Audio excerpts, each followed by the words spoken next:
Hey, Ms. Thornton, thank you so much for meeting with me today. A few questions I want to ask you about our strategic plan with you being our instructional partner and how important it is that we have a strategic plan.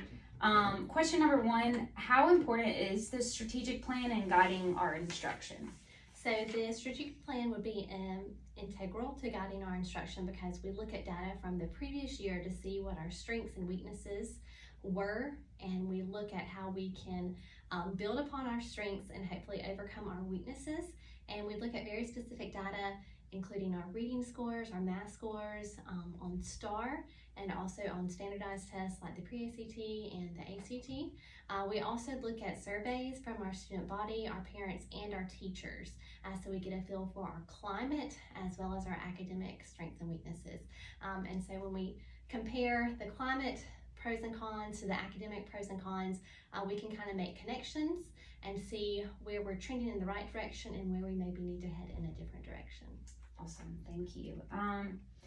Another question, as an instructional partner, do you believe having a strategic plan is a crucial part of our growth for our school system? Yes, I do. I kind of compare it to being a teacher, and you need to know what's on your unit test in order to know what to instruct your students, because you have an end goal as a teacher with your test. And same thing for schools. We have an end goal. What do we want our students to achieve academically?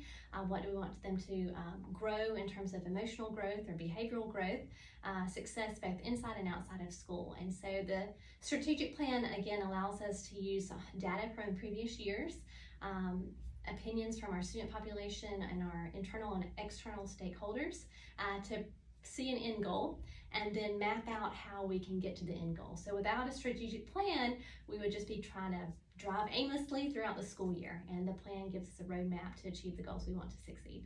Awesome. I totally agree with that. So how often will we change or revise our strategic plan? So many of the goals remain consistent because, especially with a school of our size, making changes takes time. And so typically we'll see our goals change once every 4 years. We definitely revise them every year. So we look at the data in August and we revise our goals for the upcoming school year. But many of our goals, they stay similar to what we had in the past. Like last year, we were wanting to improve our ACT reading and math scores by 1 point. This year, we haven't designated just 1 point, but we still want to improve our reading and math scores. One big change we did have from last year is last year we had a lot of EMA trainings, and we were looking at school safety in terms of student behavioral support. And this year, we're kind of switching from school safety, not that that's important, but our heavy emphasis is on emotional support for our students. And so we've implemented the PATH lessons and the lunch and learns. So we do have changes every year.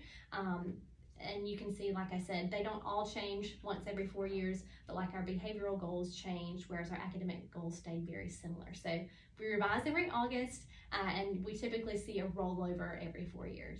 Awesome. Well, I sure appreciate your time today, and it definitely has helped me to understand our strategic plan a little bit better. Okay, great. Thank you.